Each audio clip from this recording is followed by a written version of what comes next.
ಕೂದಲಿನ ಆರೋಗ್ಯ, ಕೂದಲು ಬೆಳ್ಳಗಾಗುವುದರ ಬಗ್ಗೆ, ಈ ಮೂರರ ಬಗ್ಗೆಯೂ ವಿಶೇಷವಾಗಿ ಕೂದಲಿನ ಆರೈಕೆ ಮತ್ತು ಬೆಳ್ಳಗಾಗುವುದರ ಬಗ್ಗೆ, ಇವುಗಳ ಬಗ್ಗೆ ನಾವು ಇವತ್ತು ಒಂದಷ್ಟು ವಿಚಾರವನ್ನು ನಿಮ್ಮೊಂದಿಗೆ ಹಂಚಿಕೊಳ್ಳ ಬಯಸುತ್ತೇವೆ. ಇವತ್ತಿನ ಬದಲಾದ ಆಹಾರ ಪದ್ಧತಿ ಅಂತ ನಾವು ಮಾತಾಡುವಾಗ, ಇವತ್ತಿನ ನಮ್ಮ ಏನು ಆಹಾರವಿದೆ ಅದನ್ನು ನಾವು ಬೆಳೆಸುವ ಕ್ರಮದಲ್ಲಿ ತುಂಬ ಅತ್ಯಂತ ಹೆಚ್ಚಿನ ರಾಸಾಯನಿಕ ಗೊಬ್ಬರಗಳನ್ನು ಬಳಸಿ ಅತ್ಯಂತ ವೇಗವಾಗಿ ಆಹಾರಗಳನ್ನು ಬೆಳೆಸುವಂಥ ಕ್ರಮ ಇವತ್ತಿನ ಒಂದು ಸಾಂಪ್ರದಾಯಿಕ ಶೈಲಿಯ ಹಿಂದಿಟ್ಟು ಈ ರಾಸಾಯನಿಕ ಬಳಸುವ ಆಹಾರವನ್ನು ಬೆಳೆಸುವಂಥದ್ದು ಇವತ್ತಿನ ಅತ್ಯಂತ ಒಂದು ಪ್ರಮುಖವಾಗಿದೆ. ಈ ರಾಸಾಯನಿಕಗಳನ್ನು ನಾವು ಅಮೋನಿಯಂ ಬೇಸ್ಡ್ ನೈಟ್ರೋಜನ್ ಫಿಕ್ಸಿಂಗ್ ಅಂತ ಹೇಳ್ತೇವೆ, ಅಥವಾ ಫಾಸ್ಫರಸ್ ಡಾಮಿನೆಂಟ್ ಫರ್ಟಿಲೈಸರ್ ಅಂತ ಹೇಳ್ತೇವೆ. ಈ ಎರಡರಲ್ಲಿಯೂ ಕೂಡ ನಮ್ಮ ಏನು ನೆಲವಿದೆ ಅದು ಬ್ಲೀಚ್ ಆಗಿ ಅಥವಾ ಒಂದು ಅಸಿಡಿಕ್ ಅಥವಾ ಆಲ್ಕಲೈನ್ ಆಗಿ ಕನ್ವರ್ಟ್ ಆಗುವಾಗ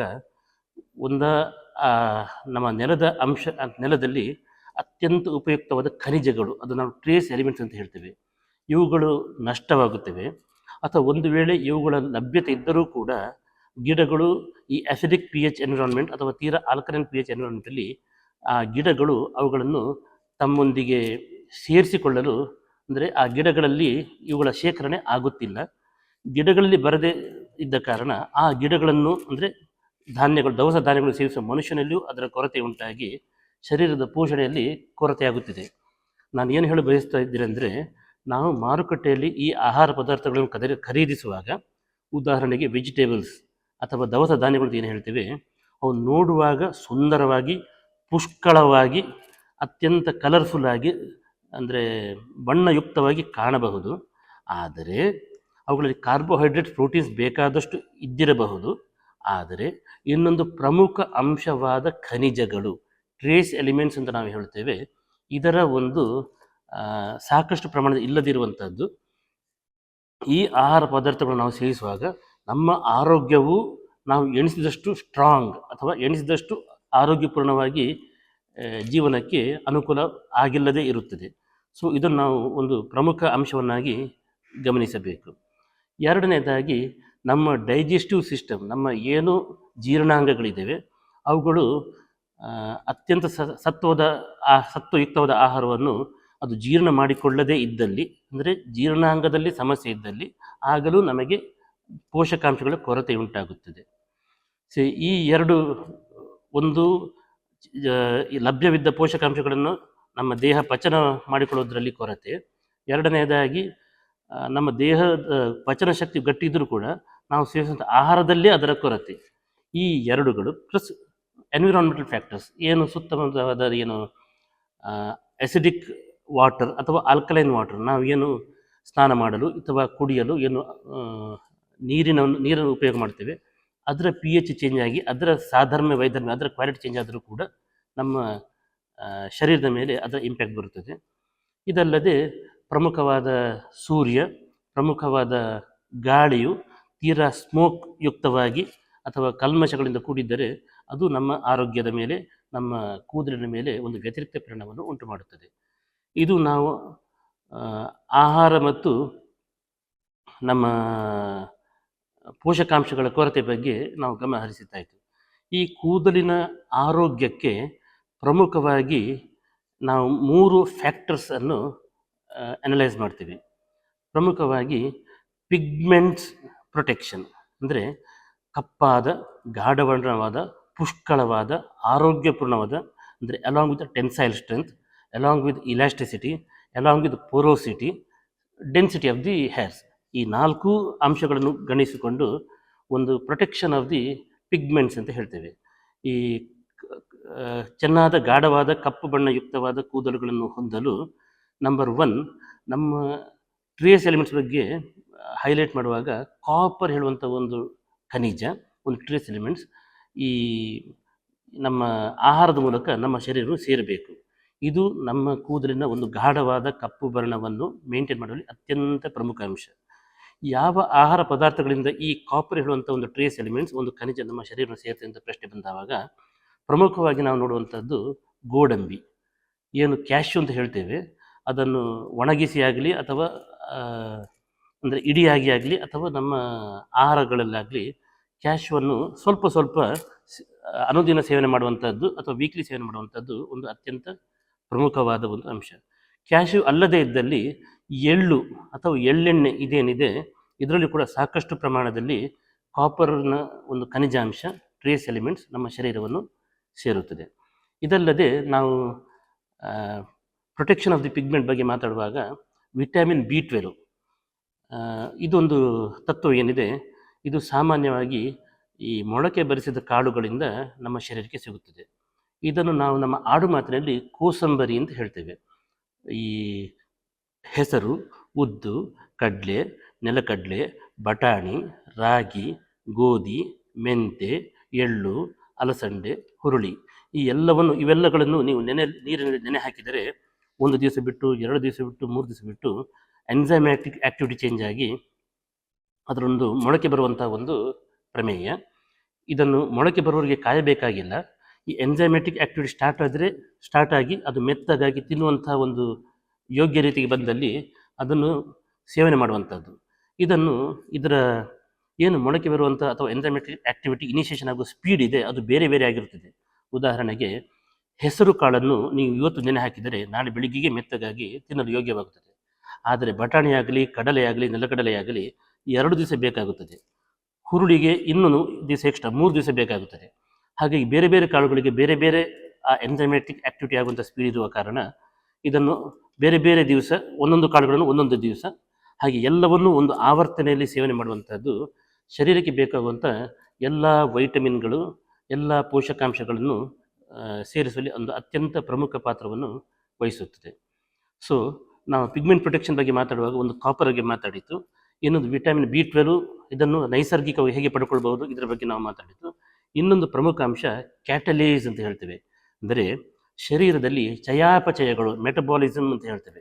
ಇದು ಆಗುವಾಗ ಹಲವಾರು ರಾಸಾಯನಿಕ ಕ್ರಿಯೆಗಳು ಆಗುತ್ತಾ ಇರುತ್ತವೆ. ಇವುಗಳ ಈ ರಾಸಾಯನಿಕ ಕ್ರಿಯೆಗಳ ಒಂದು ಸೈಡ್ ಪ್ರೊಡ್ಯೂಸ್ ಅಂತ ಹೇಳ್ತೇವೆ. ಇದರಲ್ಲಿ ನಮ್ಮ ಶರೀರಕ್ಕೆ ಹಾನಿಕರವಾದ ಅಂಶಗಳು ಉತ್ಪತ್ತಿಯಾಗುತ್ತವೆ. ಅವುಗಳನ್ನು ಆ್ಯಂಟಿ ಆಕ್ಸಿಡೆಂಟ್ಸ್, ನಮ್ಮ ಶರೀರಕ್ಕೆ ಆ್ಯಂಟಿ ಆಕ್ಸಿಡೆಂಟ್ಸ್ ಮೂಲಕ ಆ ಕ್ಯಾಟಲೇಸ್ ಅಥವಾ ಒಂದು ಪ್ರಮುಖವಾದ ಎನ್ಸೈಮ್ ಹೈಡ್ರೋಜನ್ ಪೆರಾಕ್ಸೈಡ್ ಅಂತ ಹೇಳ್ತೇವೆ. ಈ ಹೈಡ್ರೋಜನ್ ಪೆರಾಕ್ಸೈಡ್ ಅಂತ ಒಂದು ಚಯಾಪಚಯಗಳ ಉತ್ಪತ್ತಿಯ ಒಂದು ಸಣ್ಣ ಭಾಗವಾಗಿರುತ್ತದೆ. ಇದು ಶರೀರಕ್ಕೆ ಹಾನಿಯನ್ನುಂಟು ಮಾಡುತ್ತದೆ. ಇದು ಕೂದಲಿಗೆ ಹೋದಾಗ ಅದರ ಗಾಢವಾದ ಬಣ್ಣವನ್ನು ಹಗುರ ಮಾಡಿ ಆಮೇಲೆ ಸಿಲ್ವರಿ ಗ್ರೇ ಹೇರ್ಸ್ ಇವುಗಳಿಗೆ ಅದು ದಾರಿ ಮಾಡಿಕೊಡುತ್ತದೆ. ಸೊ ಇದನ್ನು ಆ್ಯಂಟಿ ಆಕ್ಸಿಡೆಂಟ್ಸ್ ಮೂಲಕ ಇದನ್ನು ಕಾಲಕಾಲಕ್ಕೆ ನಿವಾರಣೆ ಮಾಡ್ತಾ ಇರಬೇಕು. ಈ ಮೊಳಕೆ ಬರಿಸಿದ ಕೋಸಂಬರಿಗಳ ಸೇವನೆಯಿಂದ ಈ ಆ್ಯಂಟಿ ಆಕ್ಸಿಡೆಂಟ್ ಸತ್ವವು ಸಾಕಷ್ಟು ಸಿಕ್ಕಿ ನಮ್ಮ ಏನು ಪಿಗ್ಮೆಂಟ್ ಪ್ರೊಟೆಕ್ಷನ್ ಏನಿದೆ ಇದು ಅತ್ಯಂತ ಯೋಗ್ಯ ರೀತಿಯಲ್ಲಿ ಆಗುತ್ತದೆ. ಇದಲ್ಲದೆ ಇನ್ನೊಂದು ಸ್ಟ್ರಾಟಜಿ, ಈ ಕೂದಲುಗಳ ಸಂರಕ್ಷಣೆಗೆ ಇನ್ನೊಂದು ಸ್ಟ್ರಾಟಜಿ ಅಂತ ಏನು ಹೇಳ್ತೇವೆ, ಒಂದು ನಮ್ಮ ಒಂದು ವಿಧಾನ ಗ್ರೋತ್ ಇಂಜಿನ್ಸ್ ಅಂತ ಹೇಳ್ತೇವೆ. ಅಂದರೆ ಕೂದಲುಗಳ ಬೆಳವಣಿಗೆ ಅತ್ಯಂತ ಆರೋಗ್ಯಪೂರ್ಣವಾಗಿ ಆಗಬೇಕಾದ ಕಾರಣ ಇದಕ್ಕೆ ಬೇಕಾದ ಫ್ಯಾಕ್ಟರ್ಸ್, ಇದಕ್ಕೆ ಬೇಕಾದ ಪೋಷಕಾಂಶಗಳನ್ನು ನಮ್ಮ ದೇಹಕ್ಕೆ ಯಥಾ ರೀತಿಯಲ್ಲಿ ಕೊಡುವುದರಿಂದ ಅವುಗಳ ಏನು ಉತ್ಪತ್ತಿಯ ಉಂಟು ಅದು ಚೆನ್ನಾಗಿ ಆಗುತ್ತದೆ. ಈ ವಿಷಯದಲ್ಲಿ ನಾವು ಪ್ರಮುಖವಾಗಿ ಹೇಳುವಂಥದ್ದು ಪ್ರೋಟೀನ್ಸ್. ಕೂದಲುಗಳಲ್ಲಿ ಕೆರಾಟಿನ್ ಹೇಳುವಂಥ ಒಂದು ಪ್ರೋಟೀನ್ ಅಂಶ ಇರುತ್ತದೆ. ಅದರ ಪ್ರಿಕರ್ಸರ್ ಆಗಿ ಪ್ರೋಟೀನ್ಸ್ನ ಸೇವನೆ ಅಥವಾ ನಾವೇನು ಈ ಹೆಸರು, ಉದ್ದು, ಕಡಲೆ, ನೆಲಕಡಲೆ ಇಂಥದ್ದು ಪ್ರೋಟೀನ್ ಭರಿತ ಆಹಾರವನ್ನು ಸೇವನೆ ಮಾಡುತ್ತೇವೆ. ಇದು ಶರೀರಕ್ಕೆ ಬೇಕಾದ ಪ್ರೋಟೀನ್ಸನ್ನು ಯಥಾ ರೀತಿಯಲ್ಲಿ ಯಥಾಯೋಗ್ಯ ಪ್ರಮಾಣದಲ್ಲಿ ಕೊಡುವಾಗ ಇದು ಕೂದಲುಗಳ ಹುಟ್ಟುವಿಕೆಗೆ, ಕೂದಲುಗಳ ಒಂದು ಉತ್ಪತ್ತಿಗೆ ಬೇಕಾದ ಸೋರ್ಸ್ ಮೆಟೀರಿಯಲ್ ಸಾಕಷ್ಟು ಕೊಡುವ ಕಾರಣ ಚೆನ್ನಾಗಿ ಕೂದಲುಗಳು ಹುಟ್ಟಿ ಬರುತ್ತವೆ. ಹೀಗೆ ಹುಟ್ಟಿ ಬಂದ ಕೂದಲುಗಳಿಗೆ ಸ್ಟ್ರಾಂಗ್ ಆಗಿ ಬರಬೇಕು, ಆಗ ಅಯನ್ ಹೇಳುವಂಥ ಸತ್ವ ಬೇಕಾಗುತ್ತದೆ. ಇದನ್ನು ನಾವು ಕೆಂಪು ಬಣ್ಣಯುಕ್ತ ಈ ಹರಿವೆ ಸೊಪ್ಪು, ಬೀಟ್ರೂಟ್ ಅಥವಾ ಸ್ಪಿನಾಚ್ ಅಥವಾ ಏನು ನಮಗೆ ಅಯನ್ ರಿಚ್, ಈಗ ಮೋರಿಂಗಾ ಲೀವ್ಸ್ ಅಂತ ಹೇಳ್ತೇವೆ ಅಥವಾ ಡ್ರಮ್ ಸ್ಟಿಕ್ ಇದನ್ನೇನು ಹೇಳ್ತೇವೆ, ಇವೆಲ್ಲ ನಮ್ಮ ಆಹಾರ ಪದ್ಧತಿಯಲ್ಲಿ ಕಬ್ಬಿಣದ ಅಂಶ ಪ್ರಧಾನವಾಗಿ ಕೊಡುವಂತಹ ಆಹಾರಗಳು. ಇದನ್ನು ಸೇವನೆ ಮಾಡುವುದರಿಂದ ಗ್ರೋತ್ ಇಂಜಿನ್ ಅಂತ ಹೇಳ್ತೇವೆ. ಇನ್ನೊಂದು ಪ್ರೋಟೀನ್ಸ್, ಈ ಬಯೋಟಿನ್ B7 ಏನು ವಿಟಮಿನ್ ಇದೆ ಇದು ಕೂಡ ಅತ್ಯಂತ ಮಹತ್ವವಾದಂಥದ್ದು. ಸೊ ಇದು ಕೂಡ ಈ ನಾವು ಮೊಳಕೆ ಬರಿಸುವ ಕಾಳುಗಳಿಂದ ಶರೀರಕ್ಕೆ ಬೇಕಾದ ರೀತಿಯಲ್ಲಿ ಯೋಗ್ಯ ಪ್ರಮಾಣದಲ್ಲಿ ಸಿಗುತ್ತದೆ. ಸೊ ಗ್ರೋತ್ ಇಂಜಿನ್ಸ್ ಅಂತ ಹೇಳುವಾಗ iron, keratin, protein as a precursor for keratin, biotin, ಈ 3 ಸತ್ವಗಳು ಕೂದಲಿನ ಹೊಸ ಉತ್ಪತ್ತಿ ಮತ್ತು ಚೆನ್ನಾಗಿ ಅವುಗಳ ಆರೈಕೆಯನ್ನು ಮಾಡುವಂತಹ ಒಂದು ಸ್ಥಿತಿಯನ್ನು ಉಂಟು ಮಾಡುತ್ತದೆ. ಇದಲ್ಲದಿರುವಾಗ ಇನ್ನೊಂದು ಸ್ಟ್ರಾಟಜಿ, ಇನ್ನೊಂದು ವಿಧಾನ ಸ್ಕ್ಯಾಲ್ಪ್ ಡಿಫೆನ್ಸ್ ಅಂತ ಹೇಳ್ತೇವೆ, ಅಂದರೆ ಇದ್ದ ಕೂದಲುಗಳ ಒಂದು ಸಂರಕ್ಷಣೆ. ಇದರಲ್ಲಿ ಅತ್ಯಂತ ಪ್ರಮುಖವಿರುವಂಥದ್ದು ಜಿಂಕ್ ಹೇಳುವಂಥ ಒಂದು ಖನಿಜಾಂಶ. ಈ ಜಿಂಕ್ ಹೇಳುವಂಥ ಖನಿಜಾಂಶವು ಕೂದಲುಗಳ ಚಯಾಪಚಯವನ್ನು ನಿಯಂತ್ರಿಸಿ ಅವುಗಳನ್ನು ಕಾಯಿಲೆ ಬರದಂತಾಗಿ ತಡೆದು ಅವುಗಳನ್ನು ಚೆನ್ನಾಗಿ ಸ್ಟ್ರಾಂಗ್ ಆಗಿ ಮೇಂಟೈನ್ ಮಾಡುತ್ತದೆ. ಸೊ ಜಿಂಕ್ ಹೇಳುವಂಥ ಒಂದು ಖನಿಜಾಂಶ. ವಿಟಮಿನ್ ಸಿ,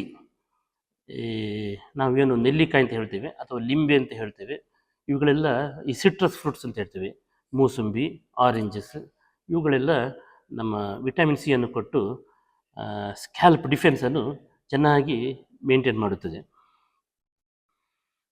ಇಷ್ಟಲ್ಲದೆ ಇನ್ನೊಂದು ಪ್ರಮುಖವಾದದ್ದು ನಾವು ಡ್ರಮ್ ಸ್ಟಿಕ್ ಅಂತ ಹೇಳ್ತೇವೆ ಅಥವಾ ಮೊರಿಂಗ ಅಂತ ಹೇಳ್ತೇವೆ.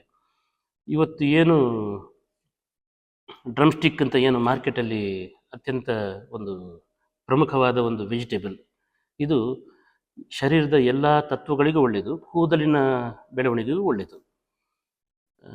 ಇದನ್ನು ಹಚ್ಚಲಿಕ್ಕೂ ಇಂಟರ್ನಲ್ ಅಡ್ಮಿನಿಸ್ಟ್ರೇಷನ್, ಆಭ್ಯಂತರ ಪ್ರಯೋಗ, ಹಚ್ಚಲಿಕ್ಕೂ ಉಪಯೋಗ ಮಾಡಬಹುದು. ಇಷ್ಟಲ್ಲದೆ ಒಂದು ಫೆನುಗ್ರೀಕ್ ಅಥವಾ ನಾವು ಅದನ್ನು ಮೆಂತ್ಯೆ ಅಂತ ಹೇಳ್ತೇವೆ. ಈ ಮೆಂತ್ಯೆಯನ್ನು ಕರಿಬೇವಿನ ಎಲೆಯೊಟ್ಟಿಗೆ ಬಿಸಿ ಮಾಡಿಕೊಂಡು ಸೇವನೆ ಮಾಡುವಂಥದ್ದು. ಇದು ಶರೀರದ ಈ ಸ್ಥೌಲ್ಯದ ಬಾಧೆ ಇದ್ದಲ್ಲಿ ಸ್ಥೌಲ್ಯದ ಬಾಧೆಗೂ ಒಳ್ಳೆಯದು, ಕೂದಲಿನ ಬೆಳವಣಿಗೆಗೂ ಒಳ್ಳೆಯದು. ಇದನ್ನು ಚೆನ್ನಾಗಿ ನೆನೆಸಿಟ್ಟು ಮಿಕ್ಸಿಯಲ್ಲಿ ಚೆನ್ನಾಗಿ ರುಬ್ಬಿಕೊಂಡು ಮೊಸರಿನೊಟ್ಟಿಗೆ ಸೇರಿಸಿಕೊಂಡು ಕೂದಲಿಗೆ ಹಚ್ಚಿದಲ್ಲಿ ಇದರಲ್ಲಿರುವ ಮ್ಯೂಸಿಲೇಜಿನಸ್ ಕಂಟೆಂಟ್ಸ್ ಏನಿದೆ ಮತ್ತು ಇನ್ನಿತರೆ ತತ್ವಗಳೇನಿದೆ, ಇದು ಕೂದಲಿನ ಬೆಳವಣಿಗೆಗೆ ಅತ್ಯಂತ ಪೂರಕ, ಅತ್ಯಂತ ಸಹಕಾರಿ. ಅದರ ಏನು ಪಾಲಿತ್ಯ ಅಂದರೆ ಕೇಶ, ಸಿಲ್ವರಿ ಹೇರ್ ಅಥವಾ ಗ್ರೇಯಿಂಗ್ ಆಫ್ ದಿ ಹೇರ್, ಇದನ್ನು ಕಂಟ್ರೋಲ್ ಮಾಡಲು ಇದು ಅತ್ಯಂತ ಸಹಕಾರಿ. ಇಷ್ಟರಲ್ಲಿ ನಾನು ಮೊದಲೇ ಹೇಳಿದಂತೆ ಮೊಳಕೆ ಬರಿಸಿದ ಕಾಳುಗಳು, ನಾನು ಇನ್ನೊಮ್ಮೆ ಹೇಳ್ತಾ ಇದ್ದೇನೆ, ಹೆಸರು, ಉದ್ದು, ಕಡಲೆ, ನೆಲಕಡಲೆ, ಬಟಾಣಿ, ರಾಗಿ, ಗೋಧಿ, ಮೆಂತೆ, ಎಳ್ಳು, ಅಲಸಂಡೆ, ಹುರುಳಿ, ಇವೆಲ್ಲ ಮೊಳಕೆ ಬರುವಂಥ ಕಾಳುಗಳು. ಇವನ್ನು ಒಂದೊಂದಾಗಿ ಅಂದರೆ ಒಂದೊಂದು ದಿವಸ ಒಂದೊಂದು ಪ್ರಯೋಗದಂತೆ ನೀರಿನ ನೆನೆ ಹಾಕಿ ಅದು ಎಂಜೈಮ್ಯಾಟಿಕ್ ಆ್ಯಕ್ಟಿವಿಟಿ ಆಗುವಂತೆ, ಅಂದರೆ ಅದು ಸಾಫ್ಟ್ ಆಗ್ತದೆ, ತಿನ್ನುವಂಥ ಸ್ಥಿತಿಗೆ ಬರ್ತದೆ. ಆ ಸ್ಥಿತಿಯಲ್ಲಿ ಅದನ್ನು ಬಳಕೆ ಮಾಡಿಕೊಂಡು ರುಚಿಗೆ ಬೇಕಾದಲ್ಲಿ ಕೊತ್ತಂಬರಿ ಸೊಪ್ಪು ಅಥವಾ ದಾಳಿಂಬೆಯನ್ನು ಸೇರಿಸಿಕೊಂಡು ರುಚಿಕರವನ್ನಾಗಿ ಮಾಡಿಕೊಂಡು ಸೇವನೆ ಮಾಡ್ಬೋದು. ಹೀಗೆ ಮೊಳಕೆ ಬೆಳೆಸಿದ ಕಾಳುಗಳ ಸೇವನೆ ಇವುಗಳದ್ದು. ಮತ್ತು ಈ ಮೊದಲು ಹೇಳಿದಂತೆ ಕಾಪರ್, ಜಿಂಕ್ ಇತ್ಯಾದಿ ಖನಿಜಾಂಶಗಳಿಗೆ ಬೇಕಾಗಿ ಡ್ರೈ ಫ್ರೂಟ್ಸ್ಗಳ ಸೇವನೆ, ಅಂದರೆ ಡೇಟ್ಸ್, ವಾಲ್ನಟ್ಸ್, ಗೋಡಂಬಿ, ಒಣದ್ರಾಕ್ಷಿ, ಇನ್ನೇನು ಪಿಸ್ತಗಳು ಇತ್ಯಾದಿ ಒಣ ಹಣ್ಣುಗಳ ಸೇವನೆ ಸ್ವಲ್ಪ ಸ್ವಲ್ಪ ಅನುದಿನದಲ್ಲಿ ಒಂದು 2-3 ಪೀಸ್ಗಳ ಸೇವನೆ, ಇದು ಖನಿಜಾಂಶಗಳನ್ನು ಚೆನ್ನಾಗಿ ಒದಗಿಸುತ್ತದೆ. ಈ ಮೂಲಕ ಕೂದಲುಗಳ ಬೆಳವಣಿಗೆಗೆ ಬೇಕಾದಂಥ ಒಂದು ಪೂರಕ ವಾತಾವರಣ ಸೃಷ್ಟಿಯಾಗಿ ನಮ್ಮ ಕೂದಲಿನ ಆರೋಗ್ಯವನ್ನು ಚೆನ್ನಾಗಿ ಮಾಡಿಕೊಳ್ಬೋದು. ಇಷ್ಟಲ್ಲದೆ ಹಚ್ಚಿಕೊಳ್ಳಲು ನಾವು ಎಲೋವೆರಾ ಅಂತ ಹೇಳ್ತೇವೆ, ಅದನ್ನು ಉಪಯೋಗ ಮಾಡ್ಬೋದು. ಇಲ್ಲ ಹಲವರು ಈ ಅನ್ನವನ್ನು ಬೇಯಿಸಿ ಅದರಿಂದ ಏನು ತಿಳಿ ಗಂಜಿ ಬರುತ್ತದೆ ಅದನ್ನು ಉಪಯೋಗ ಮಾಡಿಕೊಂಡು ಹೇರ್ ವಾಶ್ ಮಾಡಿಕೊಳ್ಳಬಹುದು. ಈ ಫೆನುಗ್ರೀಕ್ ಅಥವಾ ಮೆಂತ್ಯವನ್ನು ನೆನೆಸಿಟ್ಟು ಅದರ ನೀರಿನಿಂದ ಹೇರ್ ವಾಶ್ ಮಾಡಿಕೊಳ್ಳಬಹುದು. ಎಳ್ಳನ್ನು ನೆನೆಸಿಟ್ಟು ಅದರ ಹಾಲಿನಿಂದ ಹೇರ್ ವಾಶ್ ಮಾಡಿಕೊಳ್ಳಬಹುದು. ಈ ತೆಂಗಿನಕಾಯಿಯನ್ನು ತುರಿದು ಅದರ ಹಾಲಿಂದ ಹೇರ್ ವಾಶ್ ಮಾಡಿಕೊಳ್ಳಬಹುದು. ಕಡಲೆ ಹಿಟ್ಟಿನಿಂದ ಹೇರ್ ವಾಶ್ ಮಾಡಿಕೊಳ್ಳಬಹುದು. ಈ ಹೆಸರು ಬೇಳೆಯನ್ನು ಪುಡಿ ಮಾಡಿಕೊಂಡು ಅದರ ಹಿಟ್ಟಿನಿಂದ ಹೇರ್ ವಾಶ್ ಮಾಡಿಕೊಳ್ಳಬಹುದು. ಇವೆಲ್ಲಗಳಿಂದವು ನಮ್ಮ ಕೂದಲಿನ ಪೋಷಕಾಂಶಗಳಿಗೆ ಏನು ಕೊರತೆ ಉಂಟು ಅದು ಮೀಟಾಗಿ ಕೂದಲಿನ ಆರೋಗ್ಯವನ್ನು ಇಂಪ್ರೂವ್ ಮಾಡುತ್ತದೆ. ಹೀಗೆ ಇವೆಲ್ಲ ವಿಧಾನಗಳಿಂದ ನಿಮ್ಮ ಕೂದಲಿನ ಆರೋಗ್ಯವನ್ನು ಸುಧಾರಿಸಿಕೊಂಡು ಕೂದಲಿನ ಏನು ಪತನ ಇರ್ಬೋದು, ಕಾಲಿತ್ಯ ಅಂತ ಹೇಳ್ತೇವೆ, ಅಥವಾ ಅದರ ಗ್ರೇಯಿಂಗ್ ಆಫ್ ದಿ ಹೇರ್ಸ್, ಪಾಲಿತ್ಯ ಅಂತ ಹೇಳ್ತೇವೆ, ಇದೆಲ್ಲವನ್ನು ನೀವು ಇಂಪ್ರೂವ್ ಮಾಡಿಕೊಂಡು ಸಂತೋಷಪಟ್ಟಲ್ಲಿ ನಮಗೆ ಒಂದು ಕಮೆಂಟ್ಸ್ ಮಾಡಿ ಫೀಡ್ಬ್ಯಾಕನ್ನು ತಿಳಿಸಬೇಕಾಗಿ ಕೋರುತ್ತೇನೆ. ಎಲ್ಲರಿಗೂ ವಂದನೆಗಳು.